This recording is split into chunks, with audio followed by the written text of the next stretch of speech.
Kokopili Master is back again. Yes, the message to Jama Edo Union Association on the issue of Murphy, the dead and Murphy Uyi, the dead among the living. Yes. Maintenant, Uyi do talk show worldwide. Ire do see me do. Now, when the Edo Association in Germany was unable to perform their duty as an Edo Association in Germany, Edo Union in Germany, I will put them to their shoes. Edo Union in Germany are not fighting a just cause. Edo Union in Germany are fighting to vandalize married women among the association. Edo Union in Germany, they are unable to fight to defeat Murphy Face.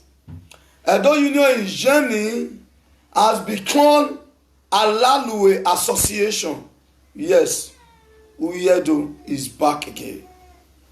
I don't like people who are enemy to my great kingdom. Edo Union in Germany, you think you can deceive yourself. You think you can play 419, hating and abetting, hating and deceiving people. Christopher Mojan, you think you can deceive we the Benin's? We have come to realize that the Edo Union in Germany are the people behind Murphy Face. Yes, Edo Union in Germany, I'm coming out with that one again. The people behind Murphy Face. Yes, I have a reason and I have all my points and I will bring them out one by one. Edo Union in Germany, Murphy Face has beaten what he can chew. He has beaten what he can chew. And the Edo Union in Germany kept quiet. They said they are what? Edo Union. You are not Edo Union. Call yourself Alalue Association. Call yourself the Union of Alalue. We know you people who are Alalue. Why do the male Alalue? The women that belong to Edo Union in Germany are what? Patinya. The married one is Sans Association. While the single one that belong to that union that was Kokopili Violation Association. You see this group of people that belong to that Edo Union of Germany, they are what? Wayward people. Why? Ask me why. How are they wayward? Then I will tell you people they are wayward people. I am fighting for my kingdom. I read our Bible. You call yourself Edo Union Association of Germany. And in every association, it must be registered by that land. Edo Union Association in Italy is registered. Bologna and difference must be registered. With the registration, you can sue anybody to court. But you people keep quiet. You are sleeping because Walalu Egbene. My brother, Walalu Egbene. Because Walalu Egbene, Wamayeti Onko. Anyone you know wa Otinio Association of Germany. Continue wa gbina itamo ya fulu wa meno yedo. Yes, thank you, Precious Okun Enabulele. You say why? Why? Ask me. You don't ask me why. I will tell you why this Edo Union of Germany was Alalue Association. The reason is that now, as I am now, I called myself from my family name. Now, and the insult is being put upon my family. As the man who bear the name of that family, won't I come out to defend my family and fight against person that is pouring insult upon my family? And as a man that said I am bearing the name of my father, and you call my father, you are pouring insult upon your father. What am I supposed to do? Is to come out and fight, even though you can beat me. I will first of all fight. Who do you beat me so far? I know say I fight. Look, I could be and talk. He don't me about BJ ni anu ewo sunu. He no was sunu. He can deba ije me igle ni wek binane. Deba ya mek binane. He can no was sunu. But these men and women in Germany, they believe, they know that Obima Osalobuedo Osnairi Mabijima Eri Mabijima Ewagi Atuasen Osalobuedo Agwan Ana miere weri miere Osalobuedo Ogwan a ma fi pe gie where you were not Ugbo Association. Wana unwa Wamachi Kwa who am we movie face? Who am we movie face? Who am we movie face? I believe you strong, Sandy, you sifo. Who am we movie face? I told Union of Germany. You are unable to tackle that little too glad. A movie face no repisha, no wisha. A movie face you wisha. A mo uji any ento ya gole or wisha or what you each of it be jakewu. A movie face can say I know everything about my face. Me no way I lay back your boy I me machine o in ya. O bija. Ija ewu. O tena mi gonna ya we be ya mo fi na yo. Mo bi pesa yo teacher na ija yo to. And o man mo bi pesa good ya bo mo bi pesa good ya. O si Ọlọ́run ma mo bi pesa bo ni ra ya je mo bi pesa na. Ba ya mo bi pesa ke yo mo no wa no zua. Ano yo ye ni ka one. Ana megu wa ni bi edo you know je wa mighty fire.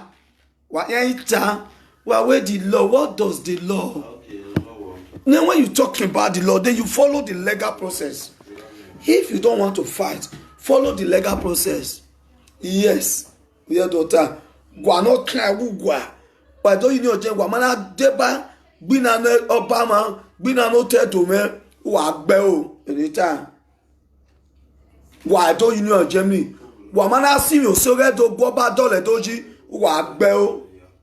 Ita ya wa tu ona ye ni ka ore bono nuwa until wa deba oge ma gbini wa destroy mofin wa mala when wa sue mofin to court e do you know wa gbe o baba tu ayon la kwa ore ni ka no tu yo to na me ya no ire we boni le no bono pa na o ma se when ya gbe o e do you know Germany Guamana gbino se si yo se redo wa gbe o ayon na laptop hotel we bonane munda wa spa wa o to ero ne bori o weji ne boji Guamana si yo se redo wa gbe o mo no os ari abero one uya do to so we se baba beni tayo ojo gbuwa ya ise until wa gbina si yo se redo so wa si yo se redo again, my mere way to a God is there. Magbane. Ọ̀nà àwọn man no ti no man no receive your secret dog my mouth. Oga ma we no tell no bia. Oga be my men we do ni ma yo boji. Oga do no denima. Mara o mama o oga do no denima. Ebi no ma e asi ma o yan bu ma ro da ma gboba dole doji. Ebe ni ma ta yo je. Normal no ya o deri mara gbon ma ri mama ya o iraniya ba no ro kere ni ta yo je o ise o ma ne ru na o ya si ma ya yes I don't Union of Germany on it so challenge you wa ya mo fi face yes who am small wa mama mo wa lubirie yes wa lubirie o undawe ope edika mo ne owu wa si mi o sere do o su wa si mi o sere kiabuwe wa si mi o sere we ni wa la lo Ni wo simesire kia. Ni wo simesire kia. Wa wu wa tegbo Edo Union of Germany. Emi dan. E ma dan o wa in. Beni wa ni Edo bun sebe Germany. Ama men wa na be ogu wa ye court wa scream of ye court. And when we are celebrated the end of Edo Union, we were at the end of the year. Ipa agbe sapara wa ran wa o. Until ni mi wa ya sin o segedu. Eni ni wa weneni ni wa ya wan gbe ni. Ari o jageni ni. And wa toka wa na ga bi o bode pa ma ni. Emi ya no sunu na to ve ni ma enege wa bun no go to tell me na. Wa bun wa bun because wabun no to te wabun abalaluwe ni ipia ni wa laluwe wa in imeme ipia be laluwe o be jemi me na wa be o se mo na ti si mo se redo na wa la lo Edo Union ni jemi wa la lo wa to lati anti to o se mo na ti gbin na si mo se redo abi pe o ja 30% is good any mighty is consuming. Because in the book of Yamateba Association, those are the good men. Wanano walale avieni undan wa in undan wa in. Benvenuto nel servizio. So Edo Union.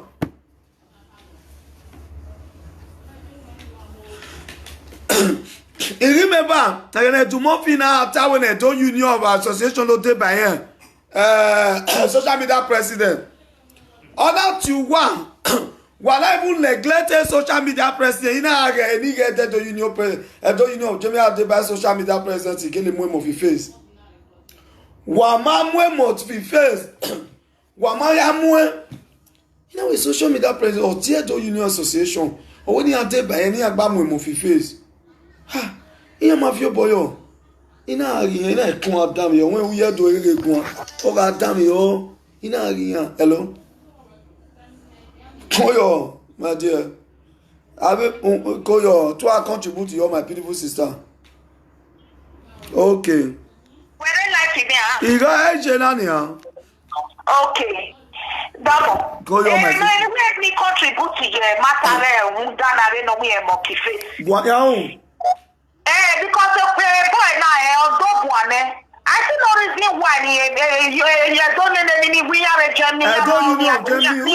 So Edo Union of Germany alias Alalu Association and the Women's Award and SARS Association.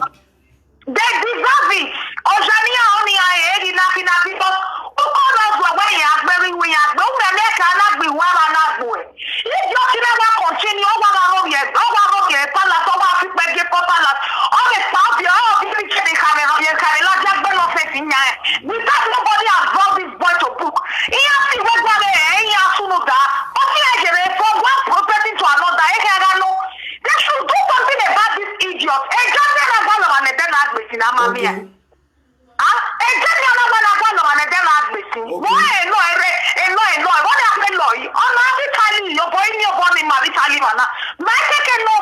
Yes, so. Yes, now.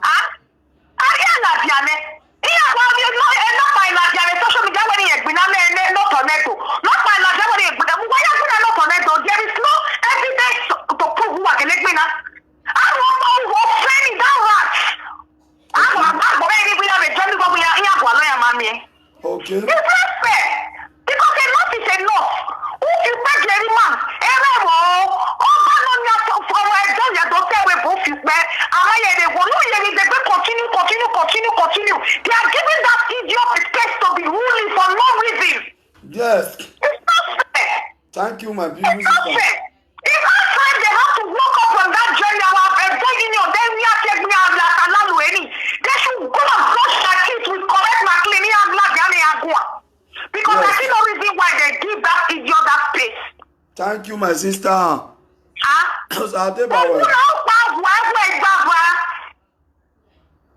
Only have to have the money. If one copy, one like for Gana, oh, yeah, Oya me woke ware like Lugume. What kind of nonsense is that? Yes. When Edo Union of Germany, when no problem here. Okay, ya ta law. My in-law, my in-law. Iye mi no problem here. Iye ma no ede mo fi, ya sponsor mo fi.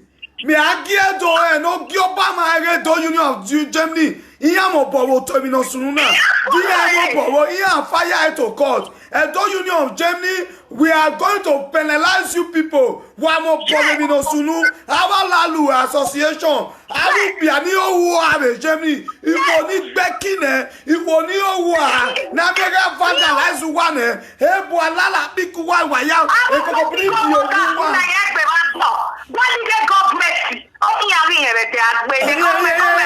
Government. I will be until we see me Oseredo. A social media president hit you. Why would one don't take by him? Here, my day by man. In our area, no, ya get Piana. We won't. Emma Doji. Who are ya?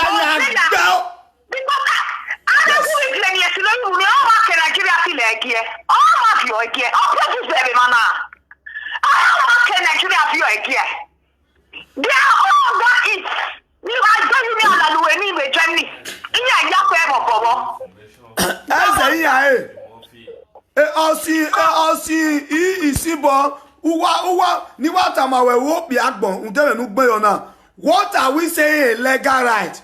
As I did here, I belong to Nigerian Association. People that have legal rights here is the people easily to sue to court. Yes, very easy. These are the people you sue to court. You are a Lalu association. This boy belongs to Austin EEC boy belongs to Alalu Association in Germany. What do you know about a I will tell you the legal law. In Germany, in Duisburg, I call police. After fighting in Licky Finger Bar, me call police. Ask them. I fight for Licky Finger Bar, bomb bastard. You people are useless. Una dey tell me I don't fight for Germany. And now me see call the police come. When they boss but to bomb bastard people, when police go, they control of us. They ask me what your level here. I explain myself. Nonsense people, Austin Sibo, who are read the law of Germany. These are you people are blind.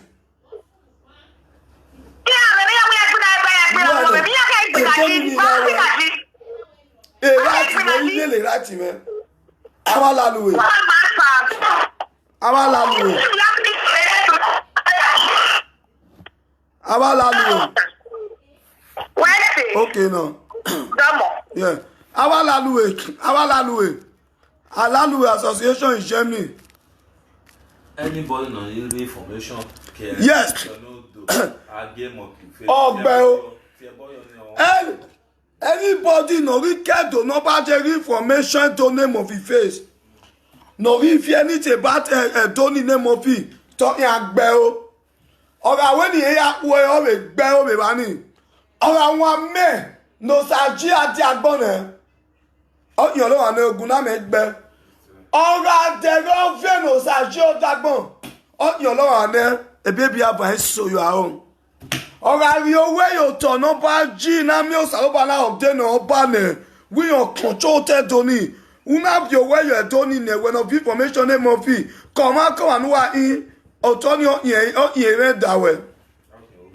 Oh, you're back. I also very well, babe. Eternal. The eyes of the gods. Guana. Obelikao. Wa yanomo bobo. Wa lubigi. No give information kedukba. Name of your face. Come on in.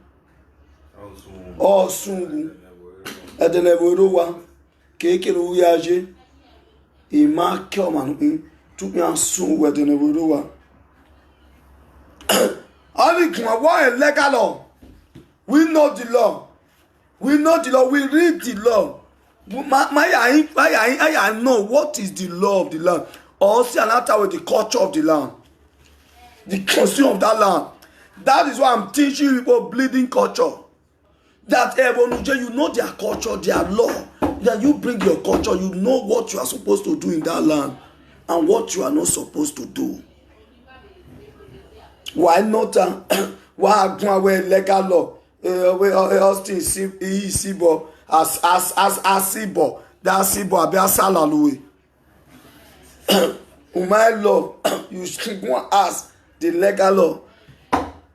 Ask. If you don't want to fight, sue the person legally for blaspheming against your name, for soiling the name of your kingdom. You can sue him to court. In America, when you soil the name of America, they sue you to court. Same goes to the Benin Kingdom. You cannot soil the name of the British Kingdom. You soil the name of our kingdom, we sue you to court. Legal. These useless people, when he read in the river, he then he goes to Sibona, and he gave it a yalaluwe. Don't know what Beladani, or Sibona, he will allow cabo. Nigga do piano do uno, or alaluwe. Because any time we were made me of legal law, when we were made legal law, Yaga Dolaluwe, this gentleman or the Laluwe, Austin Sibo, Asabo, Austin, Yandola, Bicone. Piano regime like Bicoli Magin and Bina Nedo. And not all of them. So, I mean, on my baby, I'll be calling her. Yes, yeah, I'm our princess. Our princess. Call your princess. Welcome, my beautiful sister. Call your. He said, for this message that you just brought out, God will bless you, God will bless your family. Amen. He said, my as for other Murphy Wune, you understand? Yes. All those people, all those Edo Junior, Edo whatsoever, they are evil people. Yes. They are evil people because while on reaching me, they've been enough nobody, no lad, to say, no, this is getting too much. It's getting too much. You understand? Yes. Okay, tell Italy, Murphy or maybe other country. In fact,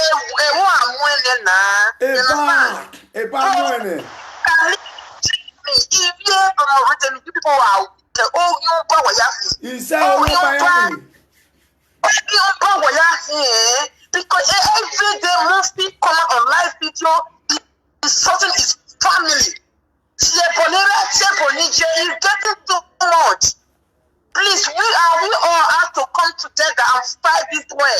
We have to come together. Yes. And thank you for this message. And thank Murphy as well. Yes. Thank you, sir. Thank you, sir. I'll take my beautiful sister. Yes. Mercy, sir. Thank you, my co-presenters. I'll take now, this is what I'm saying. Edo Union of Germany. Because why? They are supposed to what? To do the normal thing. Edo Union of Germany. You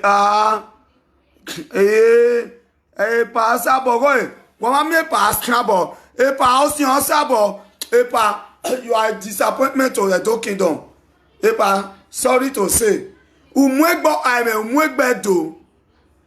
you are unable to speak well. We have legal law. No one wa in. And more it be an bedu. Asabo Umause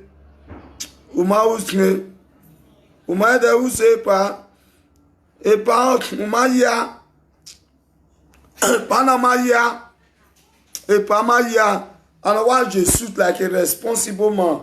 You are a responsible man, just that you are afraid of Murphy face. Yes, man may be shape paladian. Epa la wo. Epa osi asabo. Epa in and you must act as a doma. You cannot be wearing the shirt and the clothes you are wearing. They are pouring salt upon that clothes. And you are saying that the Germany have a legal law. Use the same legal law to fire this boy, man. My father, because you are an elderly man, I respected you. All you have to do now, as a father, the same legal law, you go and report to as an Edo association. Now, ukponanu we jona uwe ona tu oro yo. Epa so we ona tu oro yo.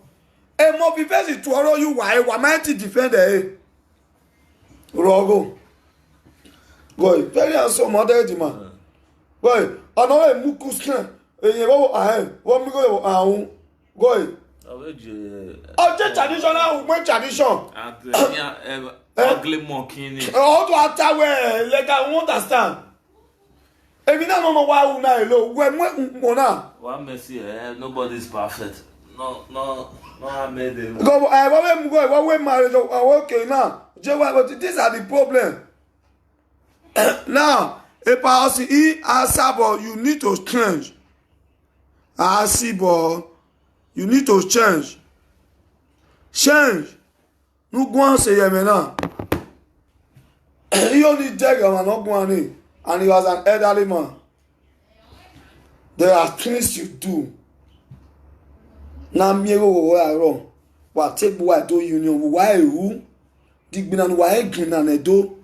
Enu wa olewu. Why you gonna die video edo? Man, if you technology near Jenny ma video boy you no time and mo fi wa gbe o. Why you not telling me that every wa gbiki. Wa yo mo ledo ye. Wa gbe o. Wa wu mama video boy why am like court ni mami o.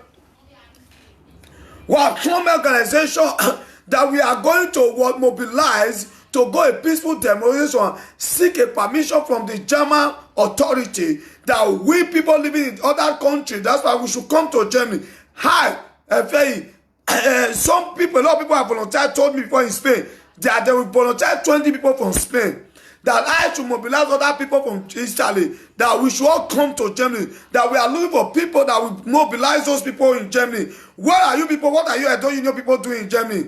You are Alaluwe. You are doing nothing you people are doing. All you believe is to lick your wife bekus, lick him because what it be my problem? Because Oyibo na don't feel lick Oyibo bekus. Na no fit deny. My own wa ya wa. All what do now? Nonsense people. What might it be now? It die with your fire wa. I don't you know. Yeah, when you Germany, on to was same of face ladan. Can no your boy mo fi face you. Alright o, alright we bo keke o ya gbiki. Awa. Is your segado. Oh, segado me. E mo fi face say no ya see boy you know. But e my so ya have information. Yeah, Yahweh. Wow. Que dame nuwa o dame nuwa wani ti egbo do union wala wo wa ti egbo do union wa ti egbo Alaluwe association no more Edo Union in Germany. We have Alaluwe association from Nigeria, not Edo people. Why the great Edo Union? My Edo Union is Germany. The my Edo Union was in Seredo. My Edo Union is Germany. Alaluwe my is Germany. I want everybody to know we don't have Edo Union association in Germany. We only have Edo Alaluwe association in Germany. And I do more final to why I want of your boy Yeke. You only a women and why up my mouth say yo. May I invite you, bro, my love? Who is that?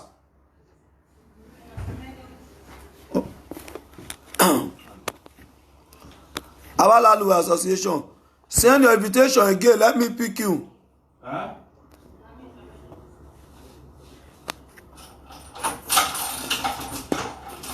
Pick this. Tracy. About send the association again. I say send the association. Send your invitation again. Send the invitation again. Somebody said they invited me. Shirabo, please. Shirabo, you can send your invitation again and let me pick you. Okay? You can send it again so that I can pick you. So now I can see you.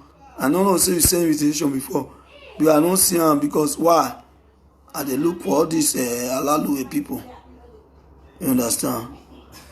These Alaluwe and Alalo wey do union. Our area Alala because awe biane ni re Germany. Okay. Germany me Alala because we aya take me ado union. Why do union? Why we Alala because? Until wa mo be face re wa because ni wa lalo ni. Wa lalo because wa ya Jojanuwa. Ya Jojanuwa. Baba dey smile. Baba dey smile. Abe to union na ni re Germany. Ni take me ado union. Me ya Alaluwe. Baba dey smile while Alaluwe ya Baba dey smile. Baba dey smile. Alaluwe ya Baba dey smile while Alaluwe wa Baba gi owuwa. Baba gi we Baba dey smile. Baba gi ona owuwa wuwa mi na. Baba dey smile. When Baba is smiling, it costs upon you because your attitude no bobo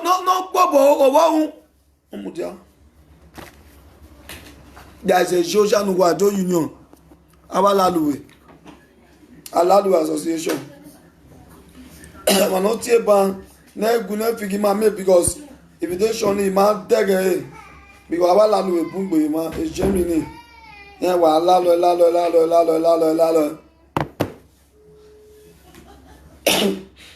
Edo union of Germany. Until you both go and fight, hello. Wait, but send the invitation again. No, you send the invitation again, I may pick you again.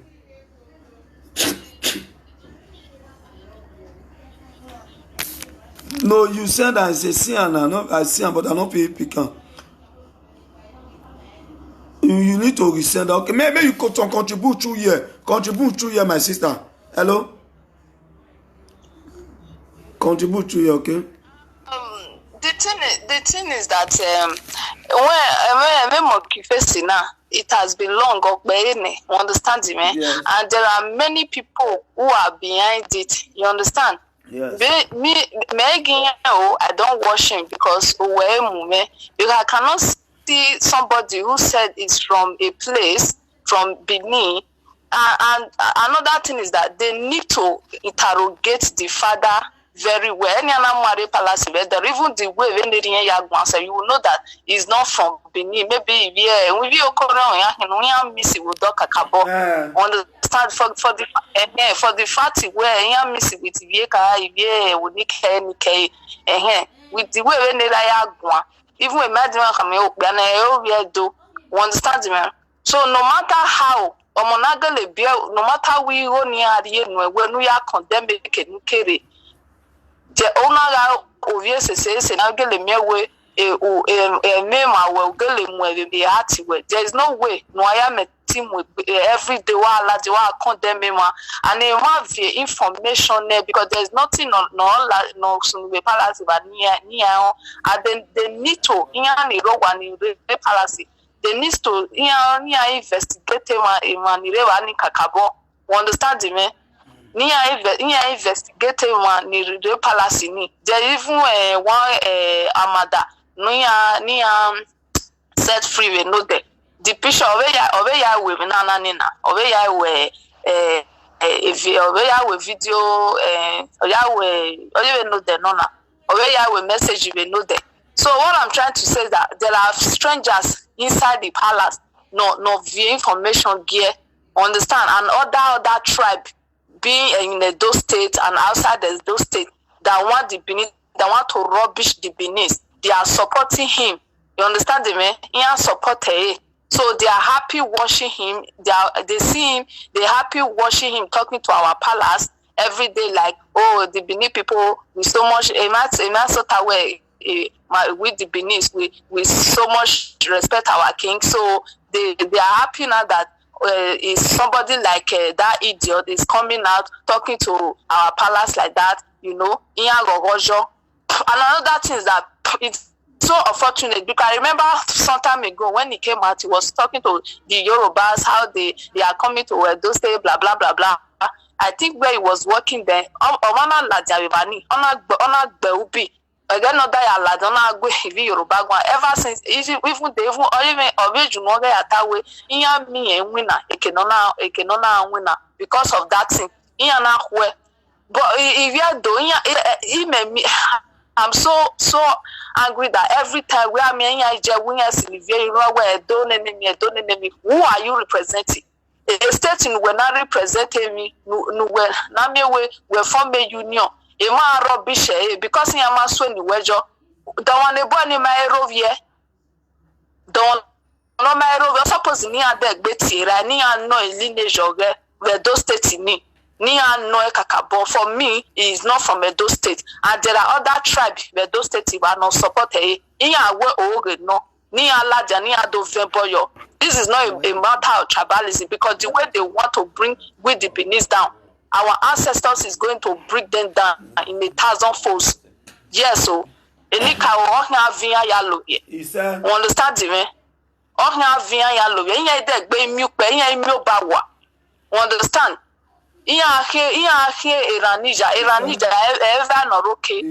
Other tribe, every other tribe that is now supporting Monkey Face, whether they have movements they are about to achieve because of that one, they'll say, oh, because those Benin people did not support them, or maybe other tribe that is also in Edo State that is happy that they are who the T say they be, who the king T say he be. Oh yeah, keep out of the do one. I they hear some of them sometimes. They go they call now so I will not take girl do. Me una come and me all of una bring una knowledge una ancestor where they for come from. You all of you should just leave us the Benin alone. Wherever your tribe, anywhere you fall, stay there. Don't come and start interfering in our state or the Benin people. We did not invite you. I've never seen a Doma or let me say a Benin person that will come on social media and start rubbishing other people's tribe. We hardly do it. But the way you people are doing now, in every negativities, you want to bring the Benin to rubbish the Benin. That is how God will rubbish your tribes. Amen. That is all those tribes that is calling monkey face. That is how God is going to rubbish you people. Amen. That is going to rubbish your generation. Amen. If the Benin is not alive, you people cannot stay away from the Benin because we did not call you people. We did not invite you people. Amen. You understand? Both some tribes in Edo State and outside Edo State. You understand?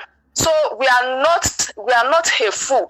You people should keep sponsoring him. One day, his downfall is going to come. That you, all of you, and it's going to rubbish so many people. Me, I don't talk. A time will come. If I cannot longer take it, me, I will come out. Or if you are an Edo person that will come out and support. Oh, you are doing well. I will bring out your king.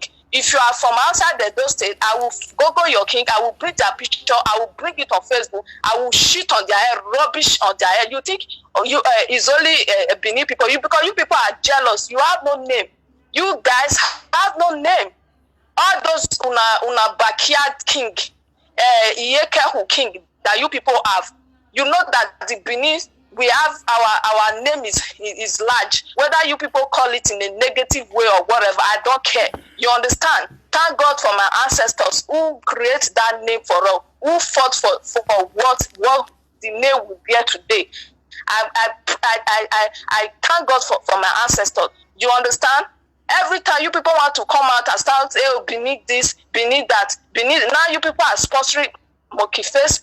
I know that there are still some stupid Edo people who are beside him. I believe you people will not. You people will never see the light of the day. Amen. When you are going home from abroad, you cannot even step your leg into that Edo State, Edo land. Before you get there, you are going to die untimely. Amen. Accident is going to before each and every one of you. Amen. You understand? Amen. Your generation is going to wipe out in one sickness or the other. Amen. If you like what I say, you don't like it, I don't give a fuck. I don't give a F or who is angry or who is not angry. I just want each and all the old tribe, each and every one of you to stay away from with the Beninese. That is what I'm saying. Keep sponsoring that idiot, that low life. Very soon, I want them to invite the father again. Make them ask him where he come from. Even the day I saw him, I know that man is not an Edo, he's not a full Edo person. For the fact say, because many of them now, if they want to come on social media, they will use Benin name to come. Especially when they speak the Benin, probably they grew up in Benin. They will use Benin name to come. Whereas deep down inside them, anything that's for their mind inside there at the back, they talk rubbish about the Benin. That is how your life is going to be rubbish. That is how God is going to rubbish you people's life. And you people will die untimely if you don't leave the Benin tribe alone. Amen. Because we are not the only one in Nigeria. Many tribes in Nigeria, you all are evil. You are evil. You claim maybe you are a saint. In everything you want to attach evil, you want to attach Benin. That is how the gods of our ancestors is going to destroy you people. Except if you step your leg into that Edo state, you people will die untimely. Conversion, anything at all, will before you people. If you don't stay away from the Benin. As for Monkey Face, they should invite the father again. Let them ask him where he is from. Monkey Face is not a real Benin man. You understand? He's not a real Benin man. And immediately they get him, they should try and if they can bring him to Nigeria. All these people who are there, whether now Ogiamio, I don't care. Ogiamio, let me even come to these people. Let me tell you guys, you people are not the only people in Edo State. People, other Edo people, they were there before. Why is it not that you people want to come? If each and every Edo person should come out and start saying rubbish about our country, if you will become, who is going to serve you? Do you think it's easy to become a king? It's not easy. You understand? So you people should leave Edo to be. If you now see that okay, Edo is no longer good for you, then you go to somewhere else. You go to somewhere else. The world is big for you to fly. You go to somewhere else. Okay? Thank you. Thank you, my sister. I appreciate it. As any Edo person that feel, if you cannot stay on the land, you can go to air and have a rest in peace, wherever you want to be. Okay? You people should stop this nonsense, this evil life. You have to act with the Benin. We not give F about they want to draw our leg come out. How many Benin persons you don't see? When I was in Nigeria, I never have any problem with any tribe. But until when I come to where I am now, I see that who not fish shit, Benin. Who pennies not work, Benin. Who boyfriend is starting not fish sleep with her, Benin. You all are motherfuckers. You all are foolish. You stupid Nigerians. Tribe. Now that is how you people sold the black America because of tribal war. You want to, because some of them, they'll say we are majority. Fuck your majority. The majority now bring Nigeria to where it is today. Then you will not come and tell me, Benin. How many times Benin don't rule Nigeria? Some of them where they support Monkey Face. I know that you people are from the Unasona be from majority tribe. Who give the F about Una? You are motherfuckers, stupid Nigerians. May God punish Una head. I know if they wash the boy, because if I say me I they wash him, maybe I for don't come out. Waiting me for even this one now they say Monica. I go even do pass Monica. Evil mad people. That's why they are chasing all of you out of the other country. They chase you out because they will not get dubious evil mind. Una so now no.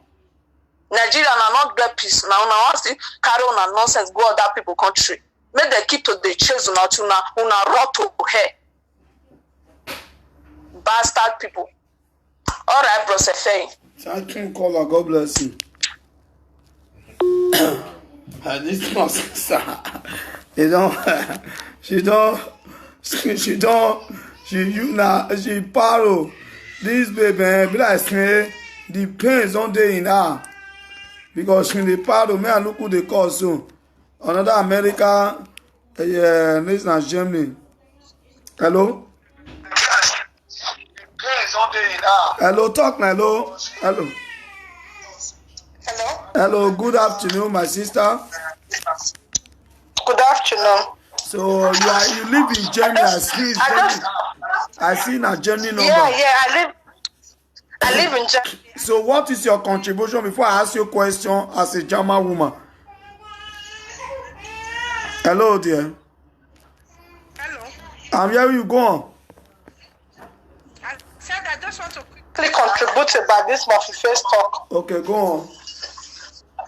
Yeah. We are generalizing on Murphy Face. See, you have already almost 200 viewers here. Yes. And the more we are talking about, the more the guy is becoming popular, and the more people will try to look at the show, and it's getting more popular. Why can't we just ignore him and let him Hello, low where you are watching it. Hello, low where you dey watch am. Low where you dey watch am. Low where you dey watch am. I don't know. I wan ask you one question. You say make we not talk about am. Since every day wey they bring because the boy dey popular now. Hold on, no, but now they watch out for Germany. Are you be single woman? Hold on. Now even through you, now they know. No, hold on. You dey Germany, you dey lie. You tell me, listen, what be your name? No, let me talk on the first. What be your name? Because in a month he say you come. Listen to me. I want to tell you, this same boy they bring out nonsense out, and you know where they Germany because I thought say Germany with me all of them are shower. The 10 free. Because hold on, you know the when the program where they do every day, you don't cause go 1 month, you know they do program every day. You dey Germany, you dey come they tell me this word. Call not make me verse for you, call her. Bros, our Oba, he get power pass Murphy Face, me and you. Even our Oba, they more influential than every other person. You understand me? So I don't know the reason why they worry about Murphy Face. Listen to me.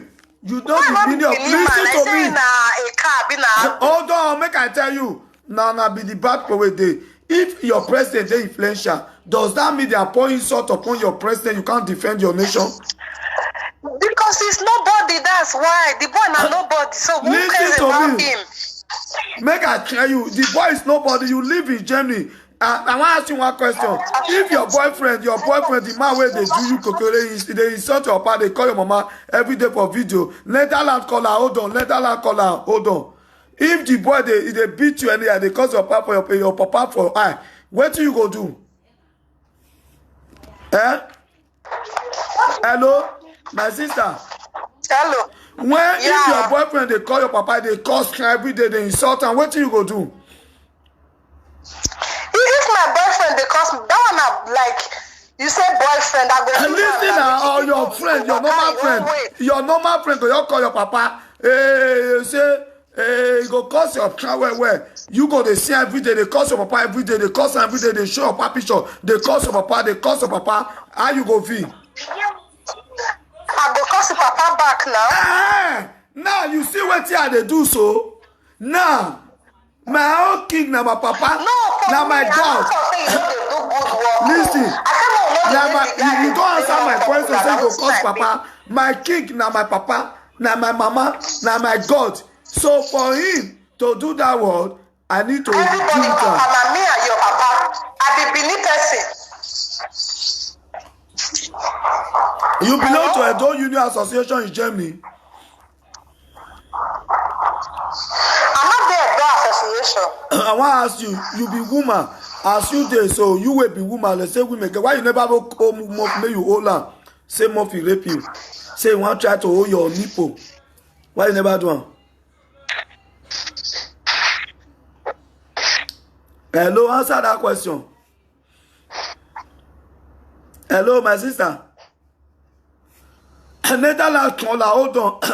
This Netherlands caller, me allow it Netherlands. Want to not let me talk to this girl. Hello. Uncle Efe. Yeah. My lovely. Oh, my darling. Hey, this is my second sweetheart. Go on, hey, my darling. Go on. Good evening. Good evening, my love. Bro. Hello. I dey hear you, my love. Yo, So give me time, may I talk? I give you time now. You don't. I don't give you time now. May you go on. Brother, you know what? You know, say you be live video presenter. Yes. If anybody call and say he want put opinion, no day he saw they say, hey, this one a single mother, this one a useless woman. No, anybody opinion, it can help you in your in matter where you present for live video. Okay. I don't understand me. Like sister. this second caller now, the woman you for let her talk. The woman, she's very right. The time when Mofiuji they insult me that time, now so everybody they jump. Hey, Mofiuji they insult Lovely. Oh.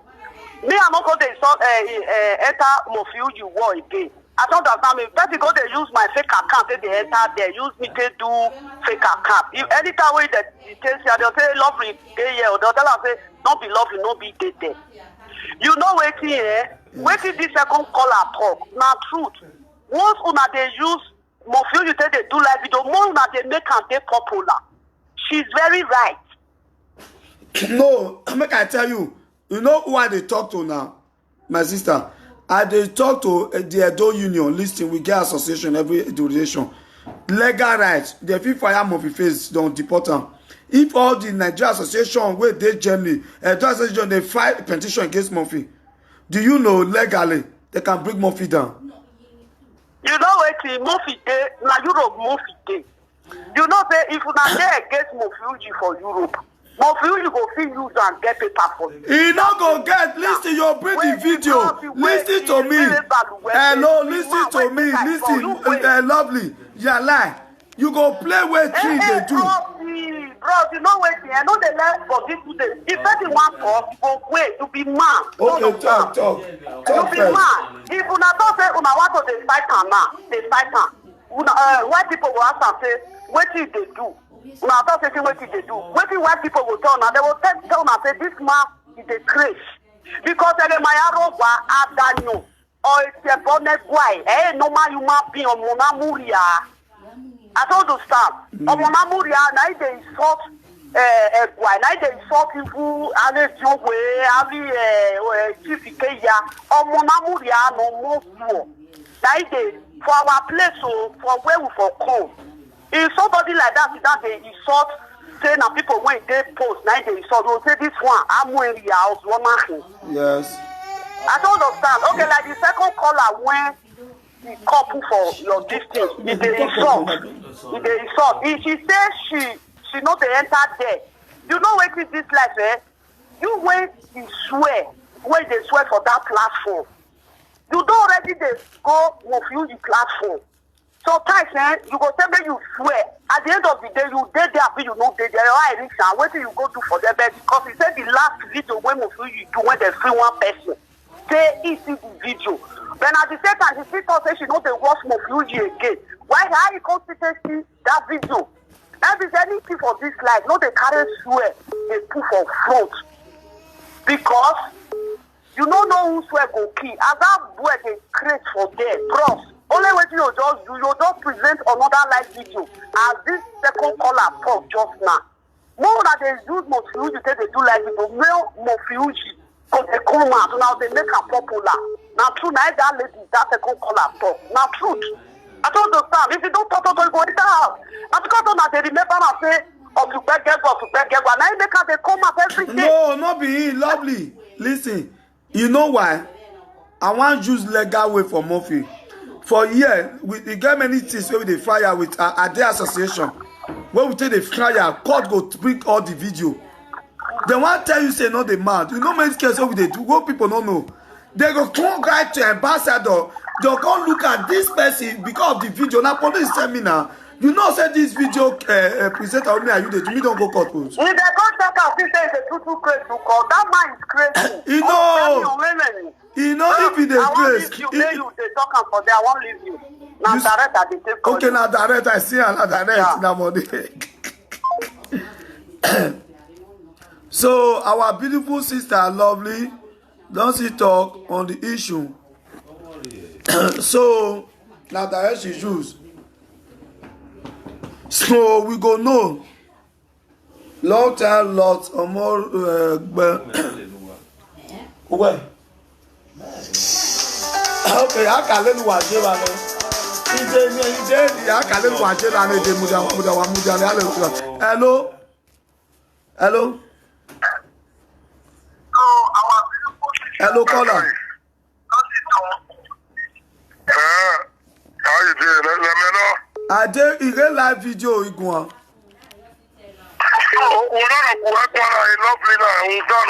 Yeah. I support her. Yes. Like what? I support her. Okay. Okay, you have a new channel on my baby live. Okay. Hello? Caller. Hello? Damo. Koyo, Bologna na ko. Ano? Bologna na ko yele lafiya. Ire live to Konako? Bologna. Bologna, ire live, eh?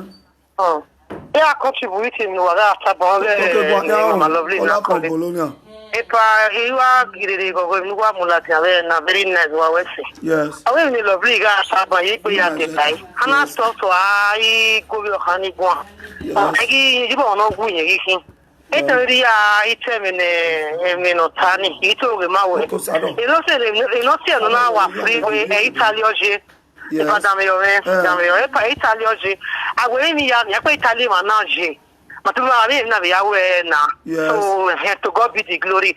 We ke no je wa sin ya wa ne be ya ni rebo ni ma ka bo ya. Ya ni reje mi o ti ya wi bia ni reje mi alaluwe. Okay, man, Italy now. I've been here since 1996. Now we know the stop. A more few we are Padova. Where are Bologna? Only San Napoli. Where are Milano? Where are Genova? Now I get you know, we might not be aware. So get down there where no Jenny Mark wherever only in a stand. So only out there. Anybody after me, where I am, where only. Wow, okay, Italy manage. E mo fini na babita legally o yin agare gan ba na Thank you. Legal just to wepa then ya fe are ne la di dunia fe ya talo ne ya ru ne ya wolu bira social media pa e kan o pe no ya everywhere ki we mo ya ta vere na iya ni ke ya ma we ni to me so we boy na stop rubbish ni you understand so any way we go wa le you gaba Italy de je me geta e boy ni ba na babita legally ya agare gan. You understand? I marasi that now. So mostly my who washing matana. Wa le kia. Then I re Jenya we are wa. Ia mind the queen ya we make ya who ni. When ya wabani. My sister Koyos Adeba we call her from Bologna. So Koyos Adeba. Okay.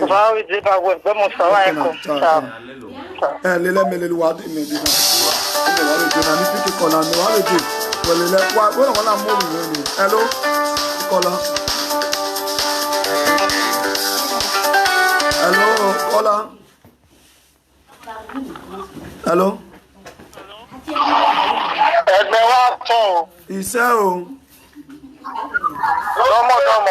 Ito baba kola Nigeria we ke call it now. Nigeria ke wa call it ya ge program we. Awa to South de Power. Ise. Ancestor si ma ya fe do na o ragu ero. Ise. Amono ba talk me my brother. Ise. Who continue no our woman are we so especially Germany in Ugeleta, my brother. I call him like so when only one pound. When he walk one, why get on it? Oh no, so far no Oma to give away right answer. Who can go find your record? I want to tell my face where you are popular. The popularity where your name of the face. Okay. But I'm not down there. And my face of down there, only time in the yard. We will come across a video only. Yes. Because one of our way of winning the right. Now, that's how we know you have the good value. Well, I mean, whatever we put on my brother, why I live a life here with all. Especially when you want to win, what collecting more. They are one social media, follow me. My brother. Okay, what type of business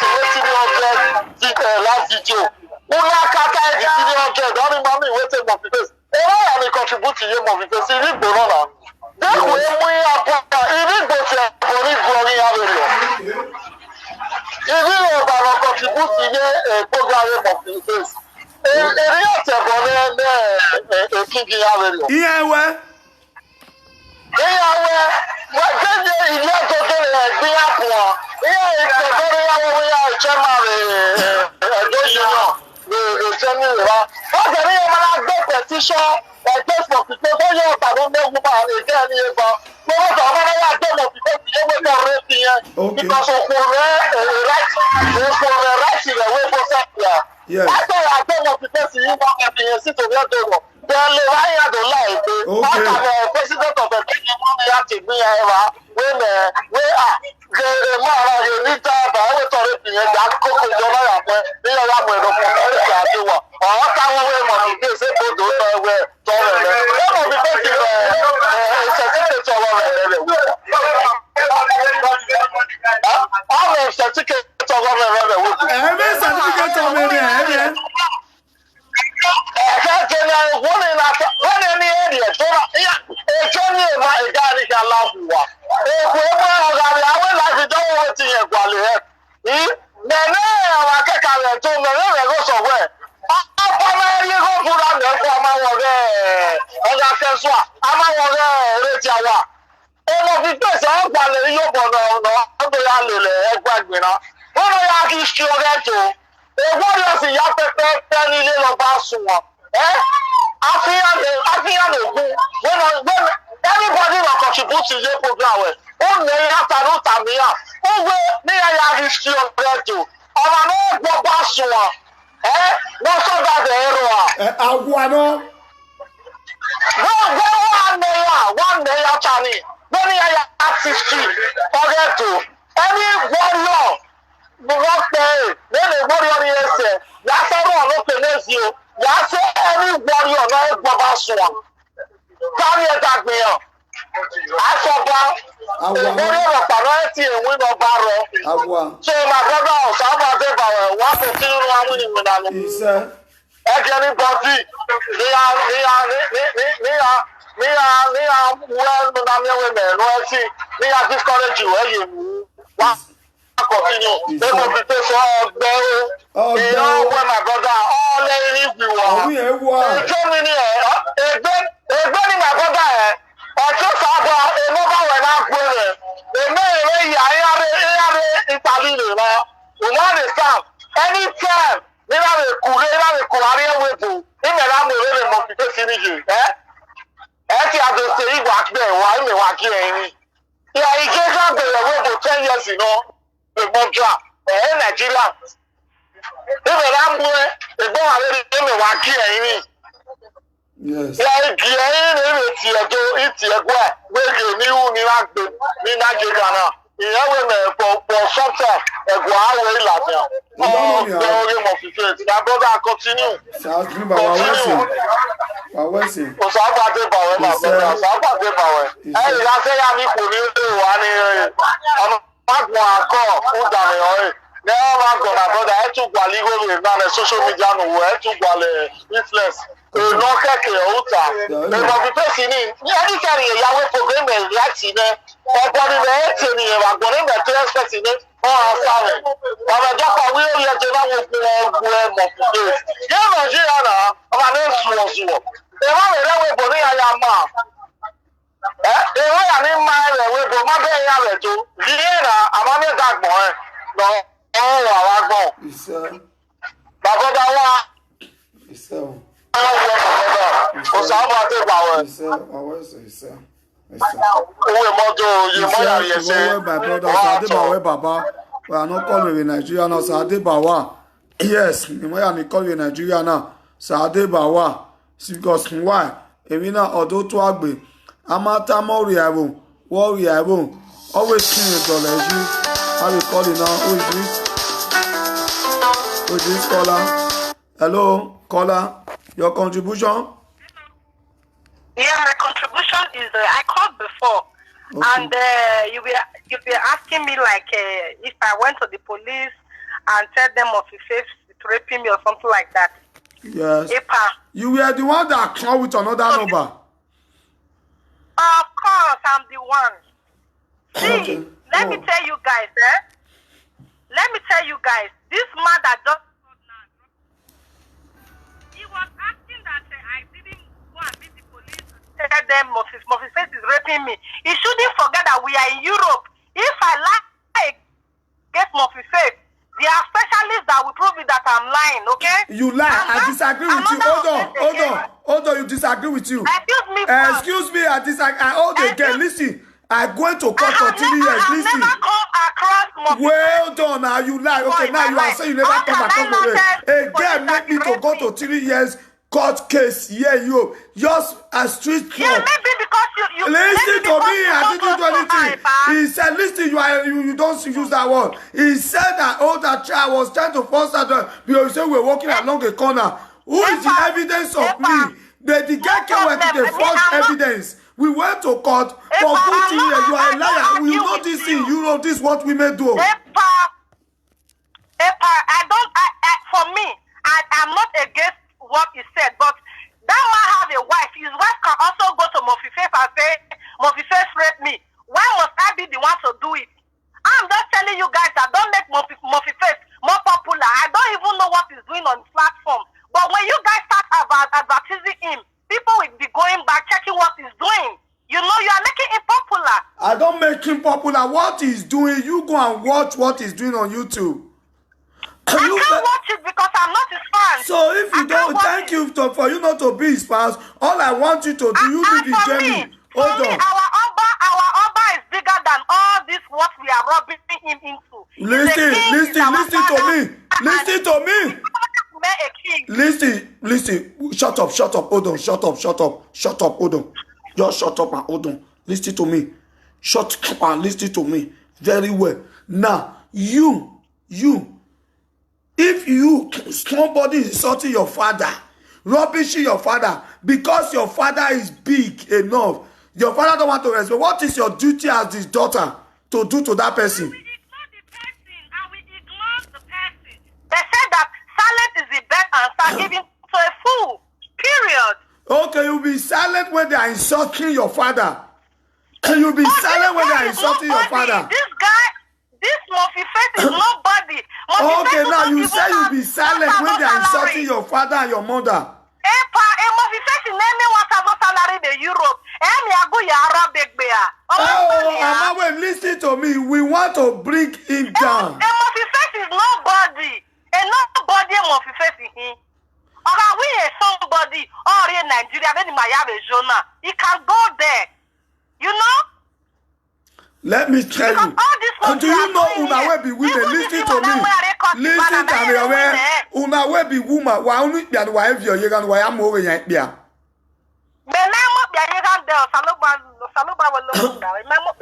Oh, come on, okay, now I want you live in Germany. You will join me, mobilize, join those men to those women. I can never join because you know the reason why. I have to speak my mind here. I can never join because the Murphy Face is rapping, no. So why will I be mobilizing? Who am I going to mobilize? Omanoro Waduro ni my own deported from Aduro ni. Murphy Face, nobody no man me no the passport do ayegbe. Oh, when the passport. La Gunwe ume passport umaiti de bana ya mwe Murphy Face.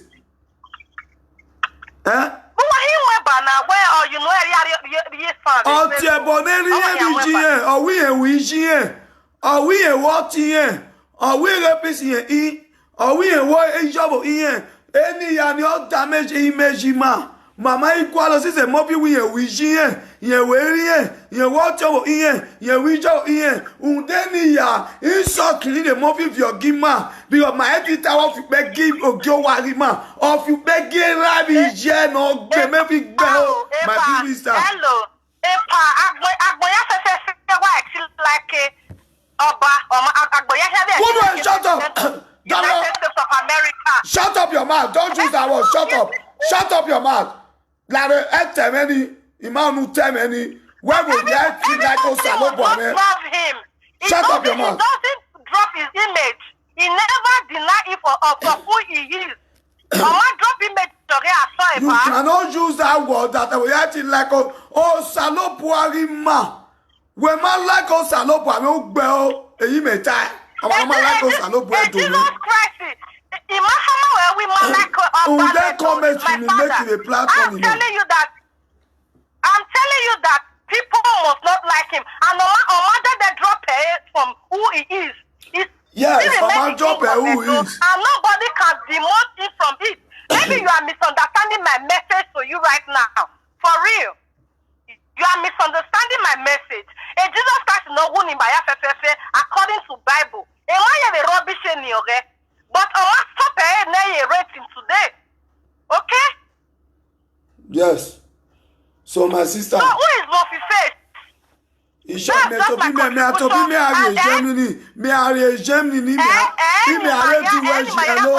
Hello, my sister. Hello, my sister.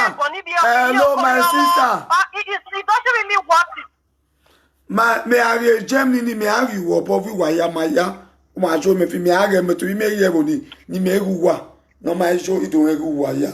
Orion power in Mauritania la. Waya leli men we do we. One it am well. If I can me wa mo we right now because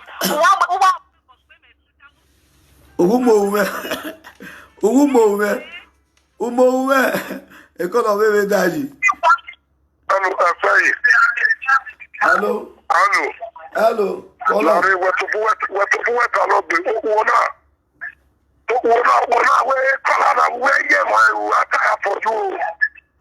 If you a worry gonna ni other line anyhow, worry call a video now. Other line we looking we kere.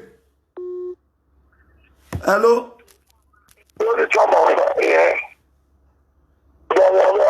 Ìdámi ọwọ́ ẹ bóyá dámi ọwọ́ ẹ. Okay. Ìgbà ìṣọ́nù wà ó. Wọ́n fi ẹ̀rín mọ̀ kisses. Ẹ̀lẹ́ òní mẹ́tẹ́tẹ̀ àgọ́ ayé mọ̀ ẹ́. Ọ̀sẹ̀kẹ̀ náà bí ẹ̀yìn rà mí. Ẹ̀wò náà mọ̀ kisses yìí. Àmì ẹ̀rẹ̀. Mo máa rà sáàmì rẹ̀. Ìmọ̀ ni support ẹni jẹ́ ike. Because a man say he came in on a calling him Papa now. I don't want him to be a man who is better. I don't want him to be so I can move face it. If I very well, he has so tired to he has so tired. I'm okay here. I'm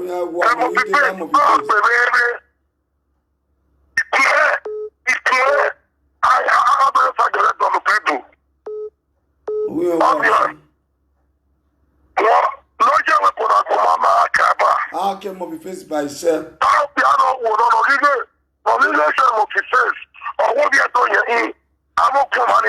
Are we have why, sir? He said, we have one. He said, we have one. He said, we have one. One and also of a dollar bar and why I was going to He said,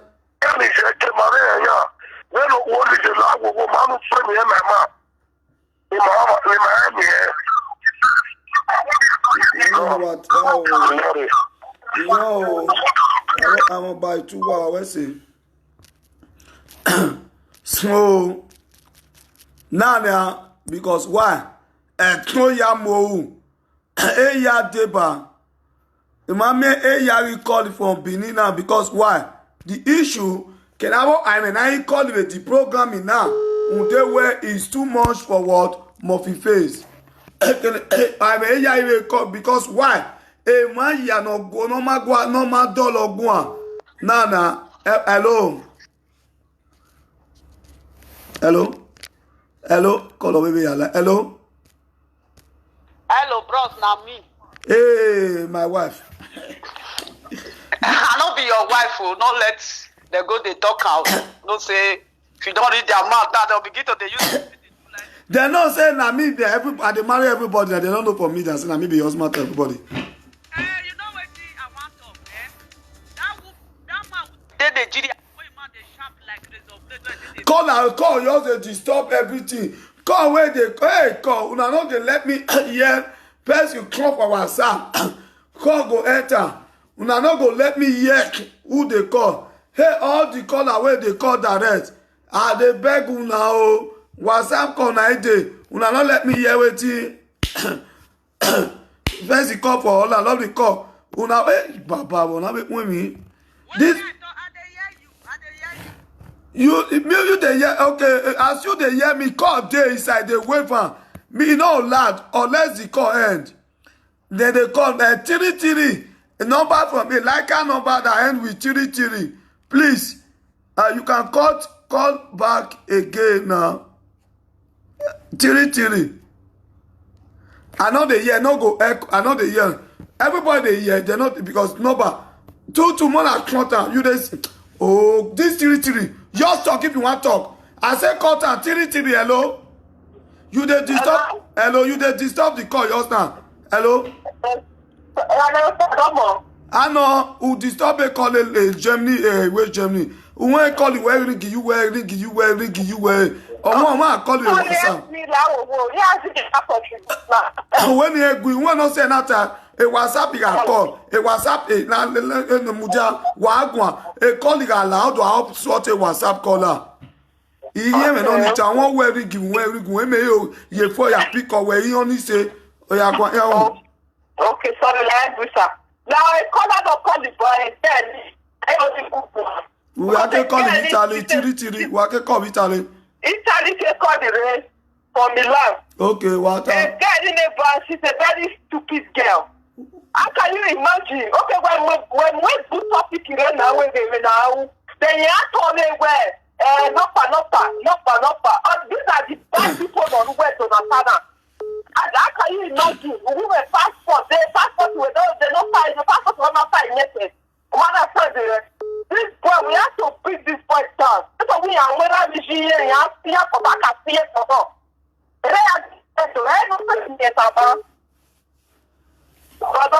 Okay, Ma, where's the Tiri? Call your caller from Milan. Thank you very much. Yes, caller from Milan. Ogwan Tiri no ga call it and a double Tiri. Beer double Tiri. That is beer double Tiri. Yes. Mais a life in an igu wayagwan. A life in an wamena. Opia. O. No, we are Bible. Oh, you back your any cow. Edo Union Association. No ma go back dollar doji wa take buwa Edo Union Association. Yeah, follow me. Hello. Why are possible? Hello. Epa. Yes. Domo. Terry from France. Okay. Domo. In Nigeria, how if you we matana ben you go abana. Yes. Abi bros. Yeah. Okay, now I'm your body me only tell you about who only no call. Ben no call now no call, but no worry Jemi no wa ye Jemi. Beni me give me love you be my tell you amwe bogbe yan. O ma understand. O only te was and amwe bogbe o ma understand because where yan je ike. Keko oba we go mere Jemi ma o we go mere France ma o. Imani na we yan tie no. If you block a woman, you always send different requests to go. You may problem a woman at all. No matter like live video, you block away by user cat or be argument. If you are a honey man, when we the bow, in me, I will talk him. One in my passport, you will put I or put one enemy here. What no me how? Go on. Okay, good. Okay, mommy, one in my passport, you will put up. Mais pas mes passeports even imagine every France in imagine e mo fi kere gbe na I we law guide them we are all country which a European magic o ma understand which we know ana be ruta ba